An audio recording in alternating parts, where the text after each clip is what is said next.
lanjut ke presentasi. Nah, di bagian presentasi ada mengenai PSHGB tadi, posisi, suara, kotak mata, gerak tangan dan kemudian pasti Pak untuk pertama kali presentasi pasti ada yang namanya grogi, gugup, nervous dan sebagainya. Sebenarnya penyebab grogi atau gugup itu sebenarnya berubah. Ada yang memang anggap pede, tidak ada persiapan dan sebagainya, takut A, takut B, selalu malu gimana. Pokoknya negatif thinking semua, ya. Tapi over pede pun sama. Over pede itu bisa mengakibatkan yang namanya grogi. Ya. Dan seperti apa? Kalau yang over pede menganggap sepele, tidak ada persiapan, apalagi misalkan sudah rutinitas. Minggu ini training driver, minggu depan training driver, ya.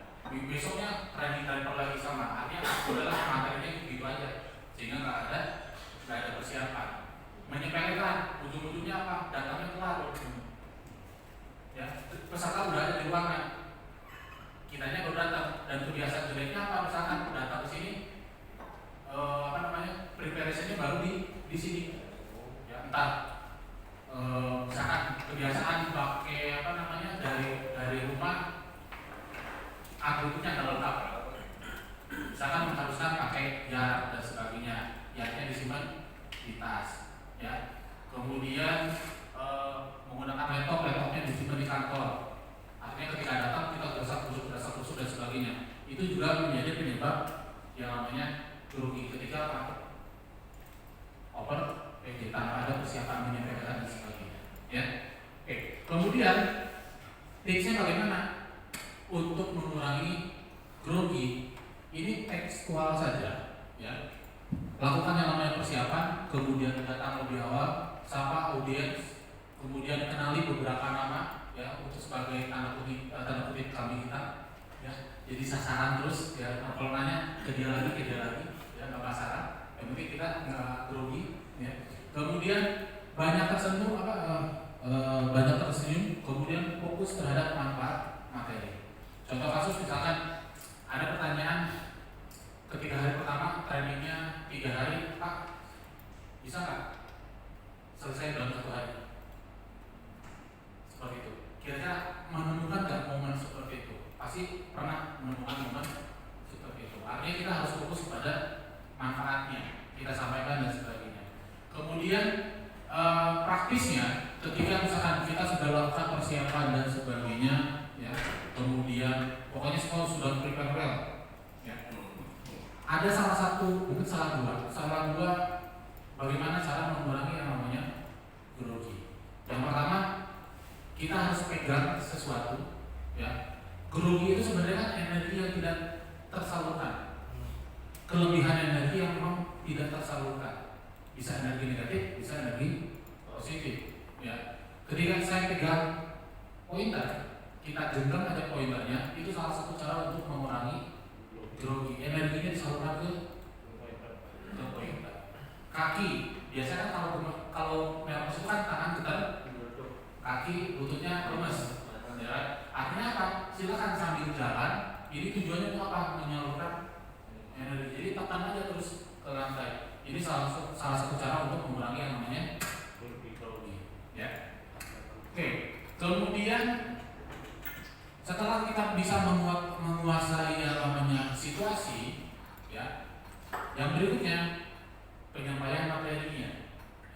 Kita kan nggak ingin, ya, Pak, menyampaikan materi tekstual terus, baca teks dan sebagainya. Artinya kita bisa mengembangkan dari sisi materi. Tapi sebelum ke sana, ini sebatas outline saja bahwa dari dulu sampai sekarang ada yang namanya sistematika, ya, sistematik mengenai presentasi dimulai dari yang namanya opening, isi, penutup, standar seperti itu.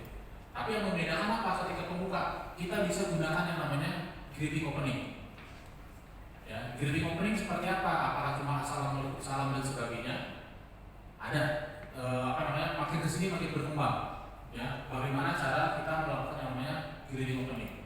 Kemudian yang berikutnya, ketika presentasi, kalau yang sebelumnya tekstual, artinya baca teks, format dan sebagainya, PPT itu bukan PowerPoint, tapi benar-benar teks point, ya artinya ditulisnya ABCD dibaca ABCD, tidak bisa dikembangkan. Kalau sekarang kan enggak, satu slide udah bisa 1 jam dan sebagainya. Artinya kita bisa menggunakan teknik memperkaya isi, menyampaikan apa yang ada di slide walaupun slide-nya terbatas. Ya, bagaimana cara teknik memperkaya isi? Kemudian yang terakhir ada yang namanya PowerPoint ending, ya seperti itu.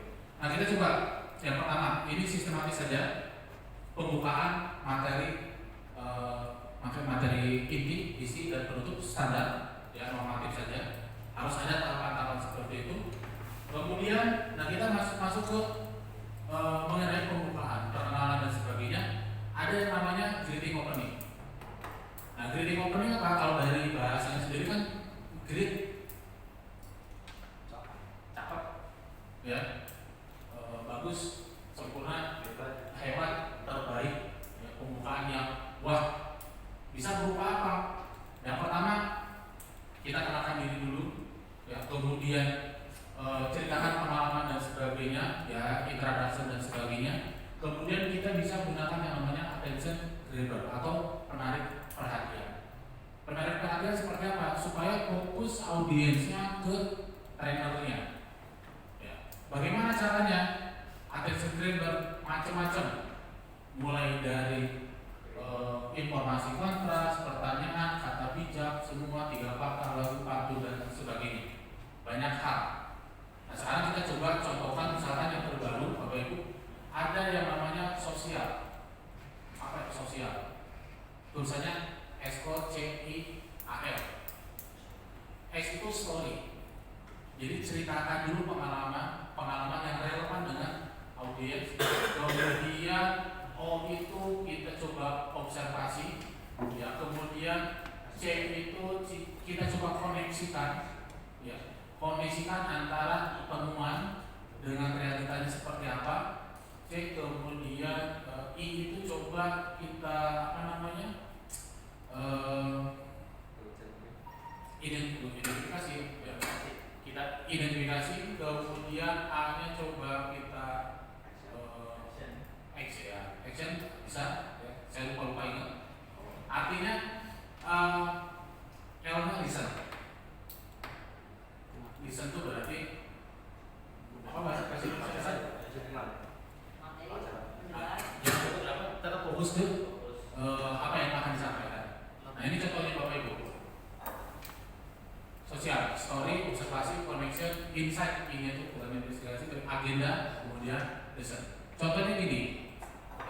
Bagaimana greeting opening dengan cara jangan hanya memperkenalkan diri saja. Jangan bilang gini, oke, selamat siang, nama saya dari Tanah, hari ini saya akan menyampaikan informasi terkait ini. Itu kan template banget, ya kan?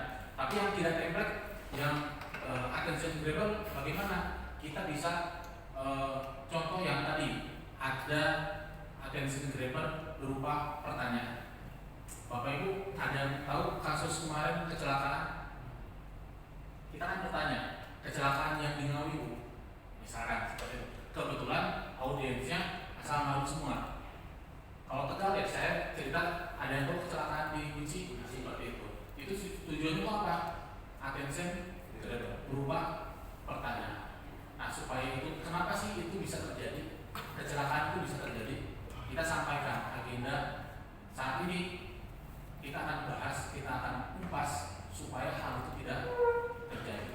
Seperti jadi attention grabber kurang lebih seperti itu, menarik perhatian berupa pertanyaan. Atau yang contohnya yang sosial, kita coba bercerita. Tadi Pak, saya sebelum kesini itu banyak, ya kita tahu sendiri Pak di jalan raya, mungkin di Tegal juga kalau pagi hari motor kayak gimana, seliweran. Ya, padahal kita lihat Pak, banyak laka-laka yang melibatkan sepeda motor. Karena Bapak Ibu lihat yang motor keserempet mobil besar dan sebagainya, mungkin sepeda motor tabrakan sendiri, yang selip berpapasan dan sebagainya, connection, ya. Kemudian insight. Nah, kita ketahui bersama Pak di sosial media, mungkin Bapak Ibu tahu tingkat kecelakaan di Indonesia seperti apa yang melibatkan sepeda motor. insight. Kemudian oleh sebab itu kita coba sampaikan melalui forum ini bagaimana caranya untuk meminimalkan resiko terjadinya laka khususnya untuk di sepeda motor. Listen, dengan cara kita melakukan forum diskusi dan kita bisa sama-sama menyampaikan bagaimana pengoperasian kendaraan yang aman dan sebagainya. Baru masuk ke materi. Ini contoh saja. Dan kesini makin berkembang. Tiap hari pasti banyak cara bagaimana untuk melakukan yang namanya attention driver.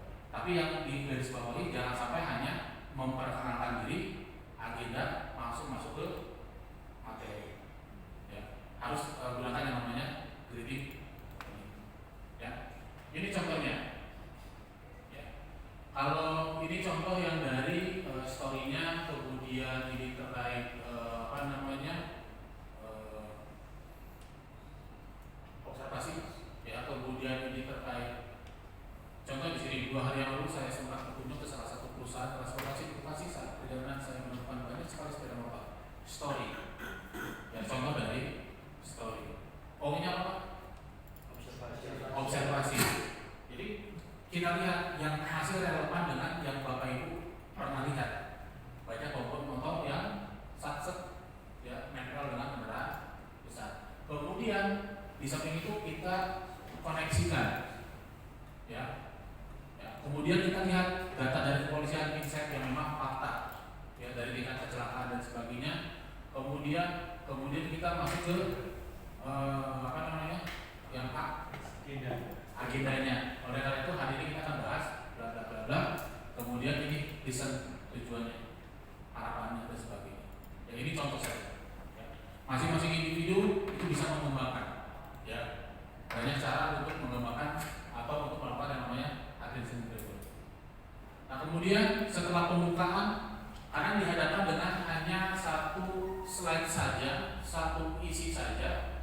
Apalagi misalkan Bapak Ibu delegasi yang harusnya nyiapin materi si A, yang harusnya presentasi si B, tapi pas acara A B nggak ada, timnya Ibu C. Dia ada sampaikan, kan nggak mungkin tekstual banget ya.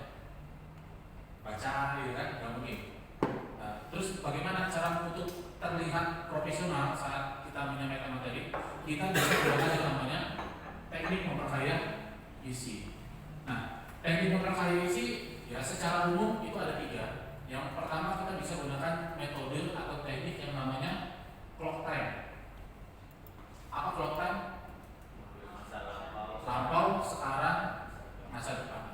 Atau bisa gunakan yang namanya triangle, mengambil 3 poin ciri terkait objek tersebut. Kemudian yang ketiga balance technique, pembanding. Kita membandingkan yang akan kita bahas dengan pembandingnya, dengan yang kontranya. Contoh misalkan apa?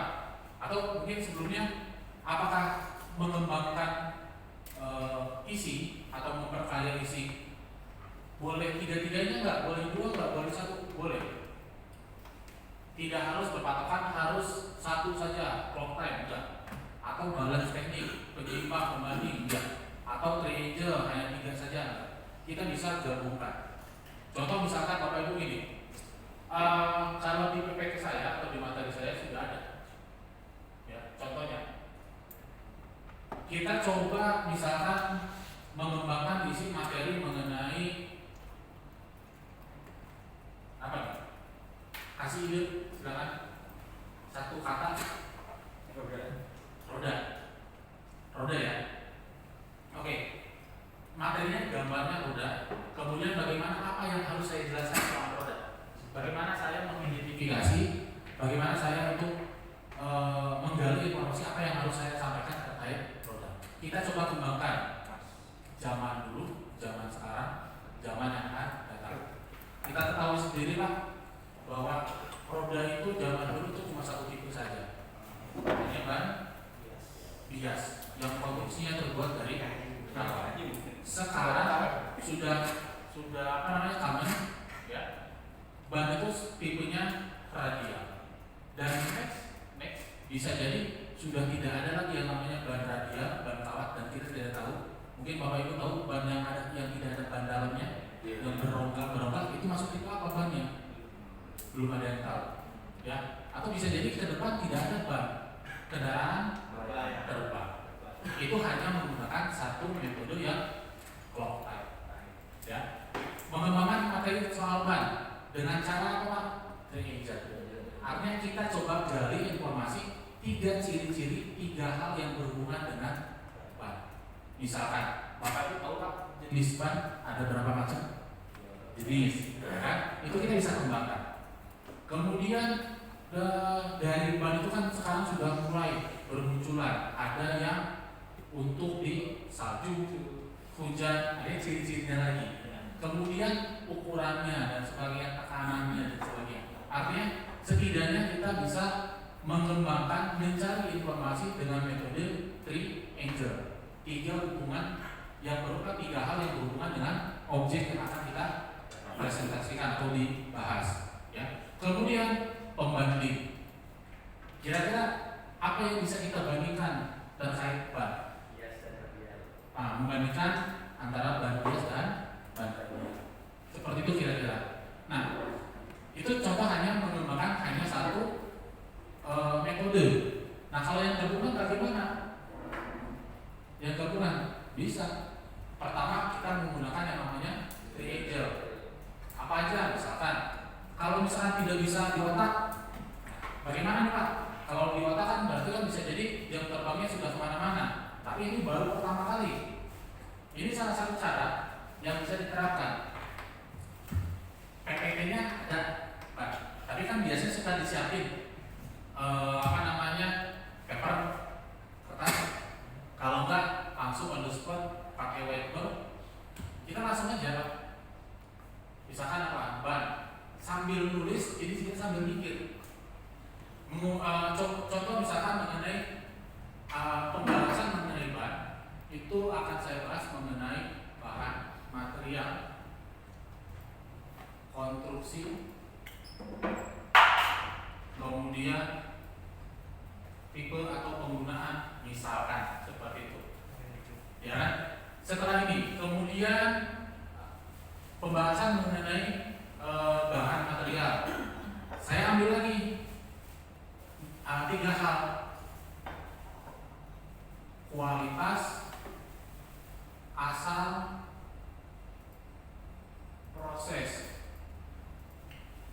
Ini baru satu aspek penjelasan mengenai ban menggunakan triangle. Gabungan lagi misalkan mengenai konstruksinya, langsung metodenya menggunakan yang pembanding. Bias radial. Bias radial kita gunakan metode yang mana? Macam-macam, ya, tipe, jenis dan sebagainya. Jadi itu salah satu cara untuk mengembangkan isi, memperkaya isi, supaya tidak tekstual tidak hanya membaca yang ada di slide.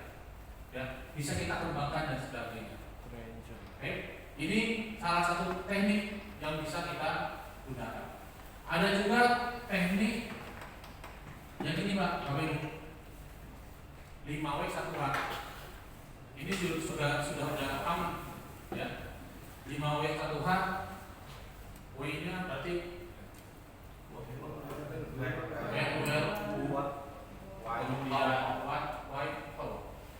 ya. Contoh apa yang mau dibahas, Bapak Ibu? Steer, ya. Berarti kalau kita mau ngejelasin steer, berarti kita bisa diawali dengan yang mana dulu? Nggak harus berurutan. Misalkan oke, yang pertama when, kapan kita menggunakan steer? Jadi kita coba gambarkan. Steer itu sebenarnya digunakan saat berkendara. Yang mana where, ya, letaknya tergantung kendaraannya ada di mana. Di Indonesia atau di Asia atau di Eropa. Asia cenderung letaknya ada di sebelah kanan. Siapa yang menggunakan? Kita jelasin bahwa memang steer ini peruntukannya atau under control pengemudi. Pengemudi harus benar-benar punya kendali terkait steer. Apa? setir kita kembangkan. Apa setir itu ya? Ya, setir ini memiliki fungsi untuk mengarahkan roda depan. Ya, kemudian supaya apa, ujung-ujungnya kendaraan bisa diarahkan sesuai dengan keinginan si pengemudi. Why? Kenapa kendaraan butuh steering? Kita jelasin juga. Ya, kemudian bagaimana? Ya, bagaimana cara pengoperasian steering yang benar dan sebagainya. Artinya untuk menggali satu pembahasan kita bisa gunakan tadi ya clock time, range, ya kan, pembanding ya atau balance setting, teknik pembanding, ataupun bisa gunakan yang namanya 5W1K ya, seperti itu Bapak Ibu. Oke, sekarang kita coba menggunakan metode apa? Materinya ini Bapak Ibu silakan dalam waktu sesingkat-singkatnya, ada yang berani untuk menjelaskan?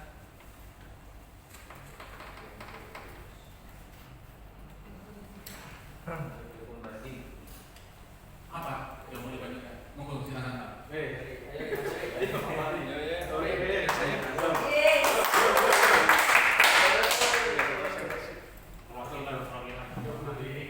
Ini langsung praktek aja. Langsung aja.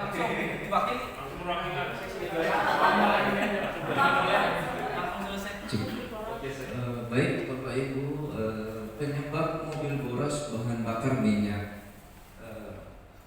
Seperti yang kita tahu, bahan bakar itu digunakan tergantung oleh pengemudinya.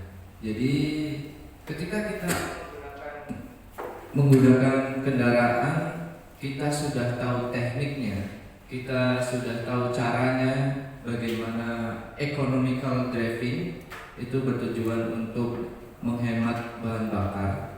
Sama sebelum kita mengetahui teknik economical driving. Jadi kebanyakan driver-driver di luar itu yang belum mengetahui economical driving mengemudikan kendaraannya itu sesuai sakar PDW, ya kebiasaan atau keinginan mereka. Dia tipikal menginjak gasnya langsung, penggunaan transmisinya tidak diatur sesuai peruntukannya, penggunaan remnya juga asal-asalan. Nah, itu bisa menyebabkan bahan bakar boros. Nah, ketika kita sudah mengetahui tentang teknik economical driving, kita bisa mengantisipasi cara menginjak gasnya, cara pengoperasian remnya, kemudian transmisinya. Nanti itu akan berdampak untuk penggunaan bahan bakarnya. Seperti itu Bapak Ibu. Oke, siap. Jadi kira-kira yang dikembangkan dengan metode apa? Pembanding. Kemudian tadi sudah ada beberapa yang trigger soal langsung apa nih maksudnya? Kalau tadi soal realita, tipikal, kemudian dampak sampaikan, ya. Nah itu Bapak Ibu. Kadang kan kita dihadapkan dengan kondisi seperti itu, ya kan? Ketika lagi brainstorming, meeting dan sebagainya, ya kan? Pimpinan kita ini sebenarnya bidang agung, tapi yang mengerjakan bukan agung, yang mengerjakan timnya. Di ruangan meeting, timnya nggak ada. Agung gimana Pak Agung? Coba jelasin. Kemarin itu gimana sih? Saya lupa lagi. Agung yang mengerjakan laporannya. Agung gimana Pak untuk menjabarkan? Kan nggak mungkin teks banget ngejelasin gitu kan? Pasti dia kan. Oke, kalau sudah kesehariannya dia gampang. Tapi kalau belum, nah ini bisa digunakan cara yang seperti ini, menggali informasi, jangan langsung ke isinya, tapi kita cari data-data dulu, ya kan, terkait objek yang kita presentasikan, ya, seperti itu. Ada lagi yang mau coba? Nanti aja, ya, ada waktu dan tenang. Oke. Kemudian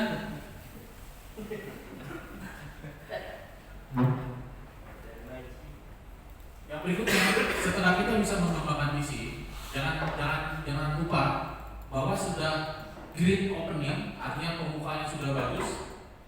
Ketika penyampaian materinya sudah cakep juga, ya. Nah, penutupnya jangan akhir kata wassalamualaikum.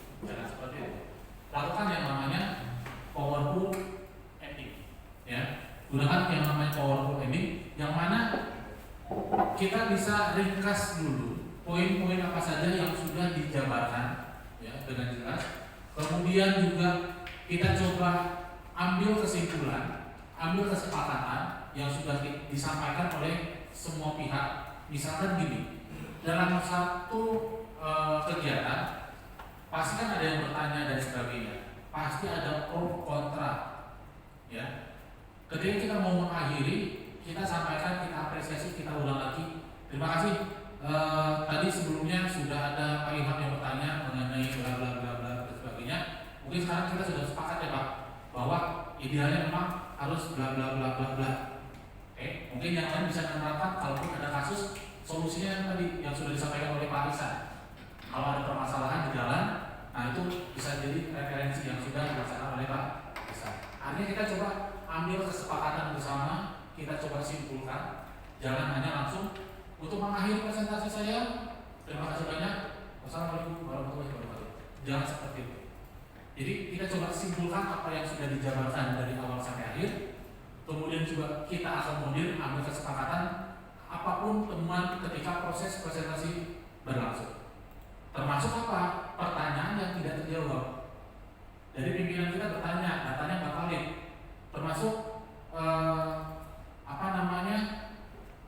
ada tanggapan dan sebagainya, itu silakan disampaikan. Oke Bapak Ibu, saya menjadi catatan kami terkait pertanyaan Bapak Ahsan, misalkan seperti kan, kami akan coba selesaikan temuan di lapangan seperti apa dan kami akan cari solusi secepatnya dan akan kami sampaikan segera. Artinya memang Bapak nanggepin audiens, ya seperti itu. Oke, kurang lebih seperti itu Pak untuk dilakukan yang namanya powerful ending. Ya. Oke, penguasaan diri sudah, penguasaan materi sudah, yang berikutnya penguasaan situasi. Selama proses training, selama proses presentasi, selama proses diskusi dan sebagainya, banyak situasi yang memang harus dikondisikan. Mulai dari apa Pak? Kita bisa setting situasinya dengan menggunakan atau menyusun layoutnya. Kita susun layoutnya sesuai dengan tempat kita, kapasitas kita. Layoutnya mulai dari apa Pak? Banyak tipenya. Ada yang tipenya seminar, classroom, kemudian ada yang tipe USEC, ya terus apa lagi? Iceland, grouping dan sebagainya. Ya, kalau memang dari awal grupnya itu aja, kenapa nggak dari awal langsung dibikin pulau-pulau kecil? Langsung yang bersangkutan satu grup seperti itu. Atau misalkan apa? Ya sudah pakainya yang USEC, si trainernya yang masuk ke gang untuk saling menyapa dan sebagainya. Yaitu dari sisi settingan layout ya, untuk agenda trainingnya. Kemudian ada juga yang namanya ice breaking. Mohon maaf kalau spellnya salah. Yang tulisan yang benar gimana? Ice breaking. Ya, seperti itu. Kemudian kita juga harus ketahui Pak, kebiasaan baik itu seperti apa ketika presentasi untuk untuk dapat menguasai situasi dan kita bisa hindari yang namanya kebiasaan buruk. Dan terakhir Pak, kadang presenter enggan mempresentasikan karena khawatir dihadapkan dengan pertanyaan-pertanyaan yang sulit. Ya, seperti itu. Nah, ini yang akan kita bahas. Yang pertama ini contoh layoutnya, ada yang meeting, USEC, seminar, Iceland dan banyak. Bahkan kalau di headquarter kami Pak, ketika ada kelas itu nggak ada lagi yang seperti ini. Ya. Konsepnya lebih ke hak itu apa ya? Bahasa Indonesia apa ya? Kami nyebutnya hak ubik. Jadi tempatnya memang dibikin senyaman mungkin, senyaman tanpa ada aturan. Jadi ada kasur, apa namanya? Bantal duduk. Kemudian ada yang tribun, kemudian ada yang sofa. Jadi memang konsepnya lesehan. alhamdulillahnya semua fokus. Ya, tapi kalau itu diterapkan di Taruna, bisa. Trainernya, instrukturnya ikutan, ya kan? Ya, seperti banyak sekarang preferensi yang memang dapat disesuaikan dengan kebutuhannya. Bisa jadi kan di tempat itu karena sudah terchapter pengen suasana yang berbeda lah, ya gunakan layoutnya yang berbeda, disesuaikan, ya seperti itu. Kemudian yang berikutnya ice breaking sebenarnya banyak contohnya, mungkin salah satunya yang tadi, ya. Kemudian kalau literaturnya ada yang ice breakingnya yang berupa salam dan sapaan. Ya ketika saya bilang hai, Bapak jawab halo, saya bilang halo, Bapak jawab yang seperti itu. Kemudian juga ada yang 7 dot yang berhitung 1, 2, 3, 4, 5, 6, 7, 7-nya diganti dengan dot. Ya, itu terlalu mainstream. Yang anti mainstream gimana? Angka 3. Kalau setiap angka 3 dan kelipatannya, ketika angka 3 ada angka 3, silakan ganti angka 3 menjadi high atau EO, suka-suka trainernya. Ketika kelipatannya ganti dengan hello misalkan 1, 2, high, 4, 5, hello, biar menjaga atau melatih konsentrasi dari peserta. Banyak cara, ya. Kemudian ya standar lah, saling pijak. Kalau atau yang berhitung 1, 2, 3, jadi sebelum berhitung 1, 2, 3, ketika 1 gerakannya seperti apa, 2 gerakannya seperti apa, 3 gerakannya seperti apa. Ya, seperti itu Pak. Kayak tadi, Pak, saya juga on the spot, beda, gini, oke lah, ya, seperti itu. Jadi menggali informasi sebelumnya saya dapat SDG apa, nah itu salah satunya. Saya ingat lagi apa, 1, 2, 3, 4, oh ya, sudah 1 toko, ya. Ujung-ujungnya kalau kanan kan jadi tali saman. Ya, seperti itu. Oke, itu contoh ice breaking. Kemudian kebiasaan yang baik ketika presentasi seperti apa? Ini Bapak Ibu, ya, kalem, tenang, ya. Jadi dengan pastikan tetap tenang. Kemudian courteous, artinya apa? Sopan, ya. Kemudian careful. Apa careful? Kemudian kompeten, harus menguasai materi apa yang akan disampaikan.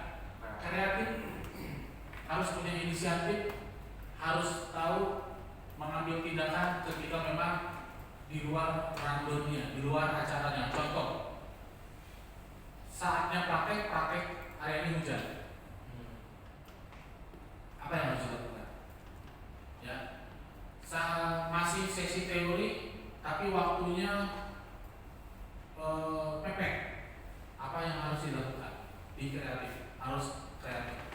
Tapi kita ada tuntutan kan nggak mungkin juga, nggak mungkin extend nambah sekali lagi Pak, karena belum beres. Salahnya trainernya nggak nyampaikan secara efektif.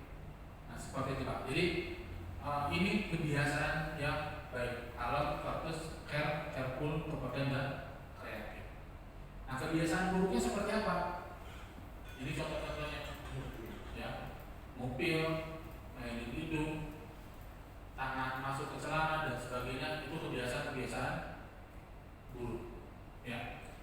Kemudian, menjawab pertanyaan yang sulit. Ya.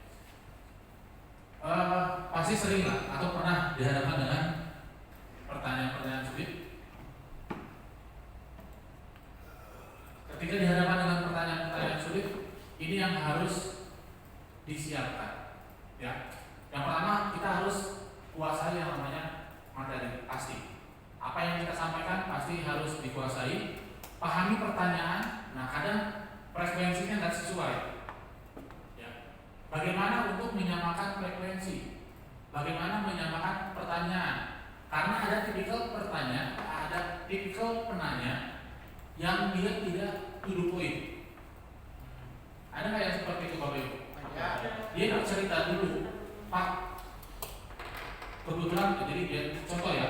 Contohnya yang bertanya gini, Pak, saya bertanya Pak, saya Aditana, saya di sini sebagai operasional kemudian kebetulan aktivitas saya itu menaungi ada 20 driver. Dari 20 driver Pak, tren kemarin itu banyak pengoperasian atau banyak kasus pergantian kanvas rem yang nggak wajar. Ya.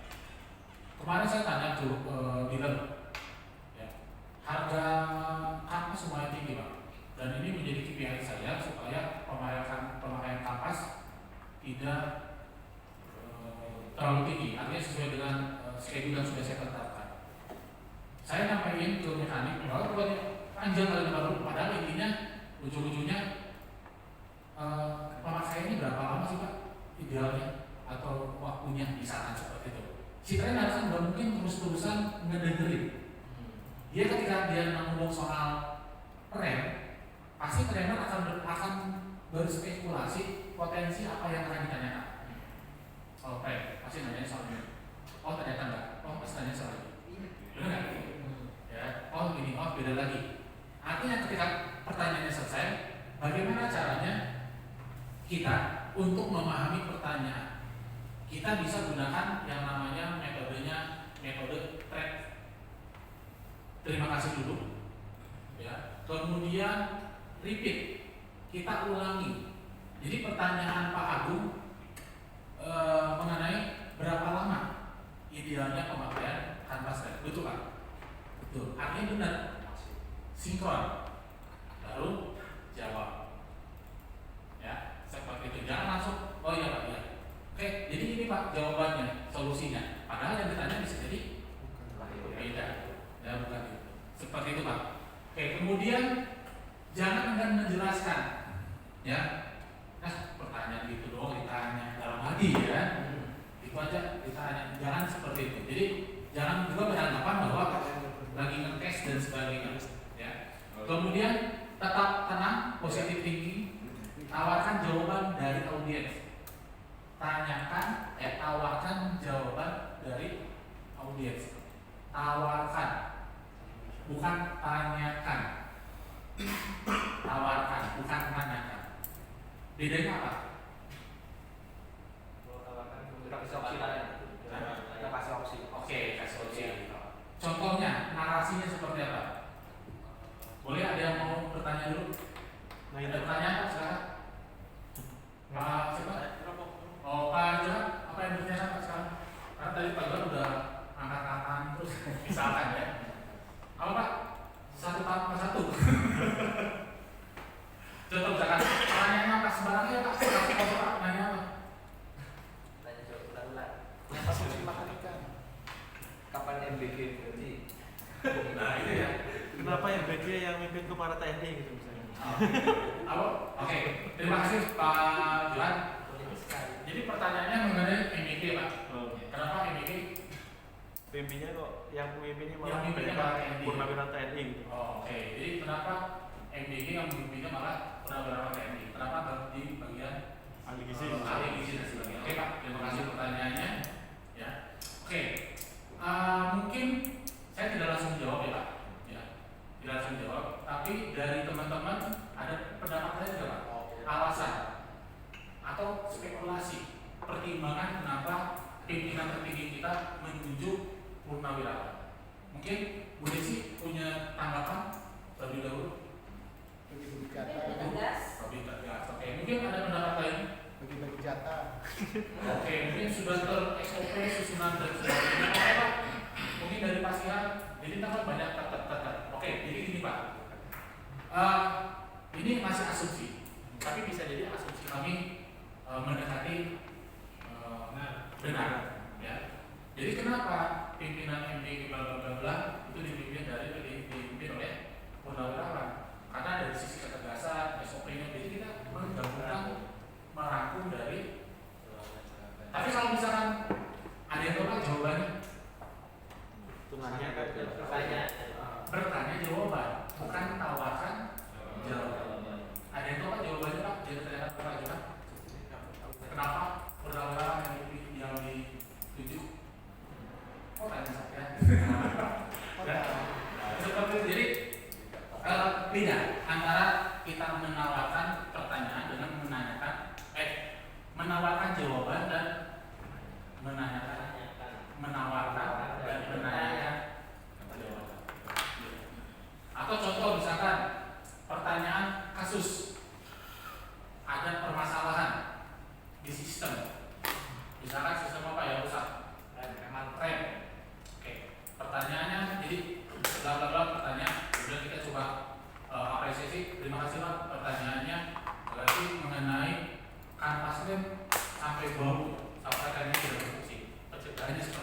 Betul pertanyaan seperti itu ya Pak.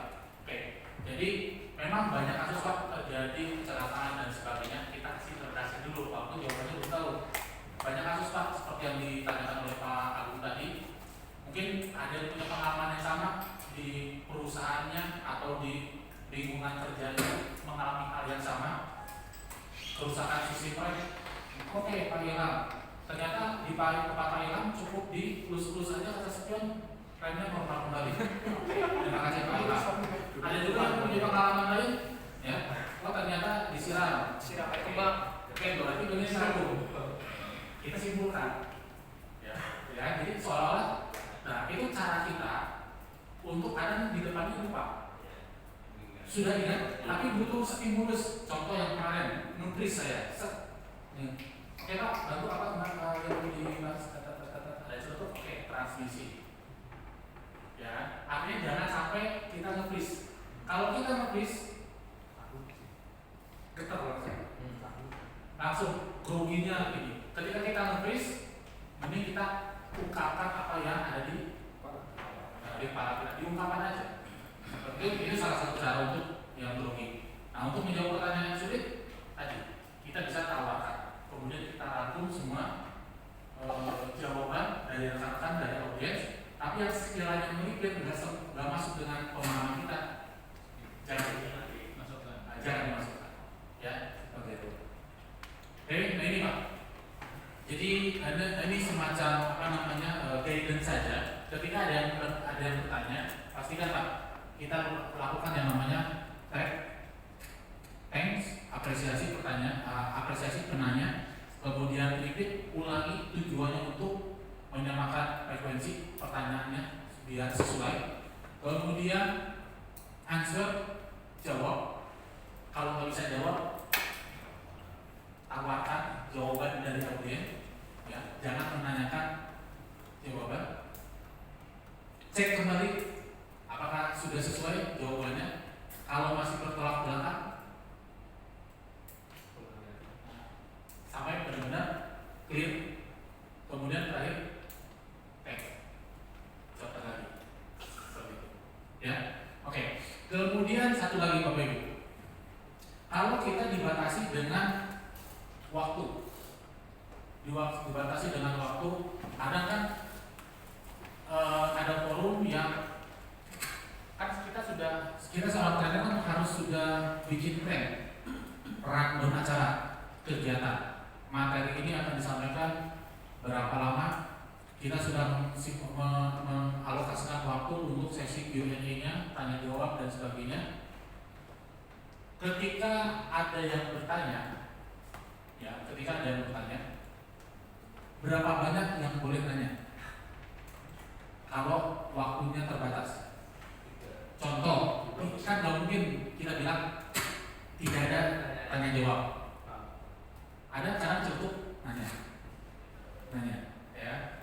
Kita batasi berapa kali penanyanya, bukan jumlah pertanyaannya, penanyanya.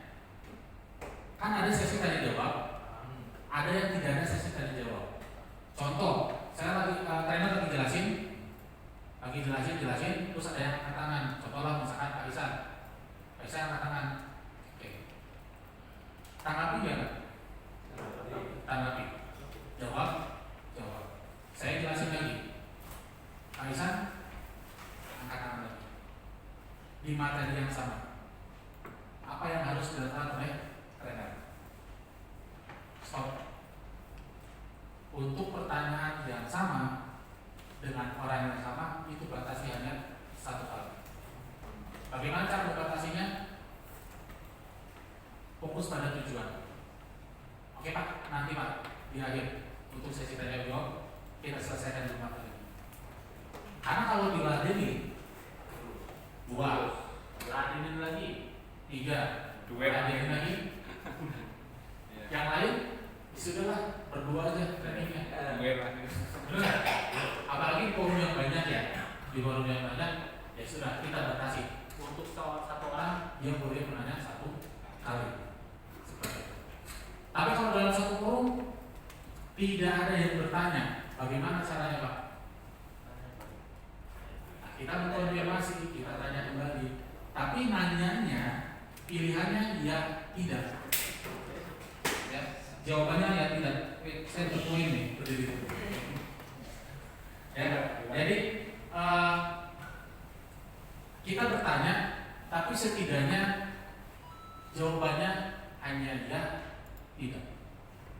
Jangan Bapak nanya, Pak, ada yang tahu Pak tadi penjelasan mengenai prosedurnya apa saja?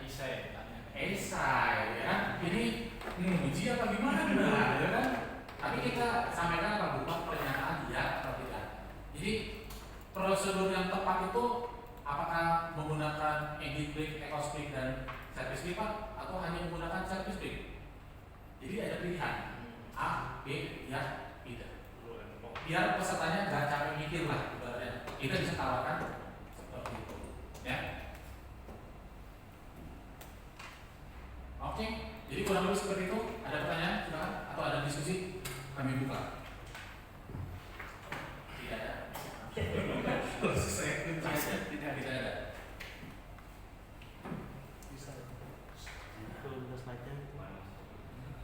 slide-nya.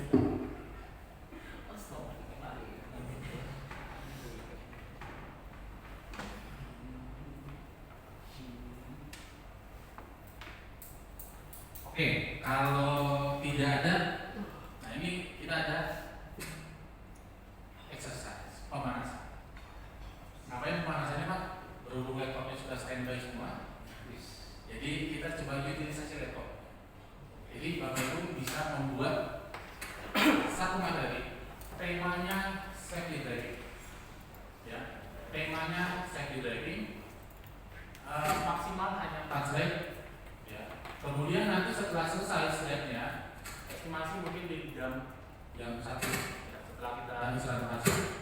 Jam 1 kita coba role play kan. Kita coba role play kan dengan presentasi yang hanya 4 slide.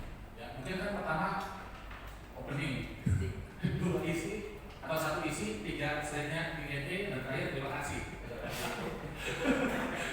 Ya, 4 slide kan seperti itu kan. Nama, ya, template banget kan, nama. Kemudian yang kedua isi, ketiga tulisan QA, yang keempat terima kasih. Enggak seperti itu. Jadi dibebaskan kita Bapak Ibu buat 4 slide saja maksimal. Temanya safety driving apapun bebas. Kemudian nanti jam 1 kita coba role play kan masing-masing peserta atau peserta ya. Masing-masing Bapak Ibu bisa mempresentasikan minimal 10 menit. Minimal ya Pak. Minimal. Ya. Minimal 10 menit. Artinya apa? Berarti kita coba mengembangkan dengan slide-nya 4. Jadi jangan berasumsi 1 slide 1 menit, 1 slide 1 menit. Jadi pemikirannya kalau presentasi sejam, slide-nya harus 60 slide. Wah, capek Pak. Ya, jadi 4 slide cukup lah. Waktunya 10 menit. Apakah ada sesi tanya jawab? Tidak. Tapi balik lagi seorang penerang harus kreatif. Ketika nanti kalau ada case apa silakan Bapak Ibu tahu. Bagaimana Bapak Ibu? Aman ya? Oke, kalau itu kami persilakan. Nanti secara otomatis kalau jam 12 langsung istirahat siang. Ataupun mau sekarang sambil makan, karena logika nggak jalan kalau nggak ada logistik. Ya. Kami bebaskan saja. Yang penting target kita jam 1 teman-teman Bapak Ibu sudah ready. Ya. Oke, kami persilakan.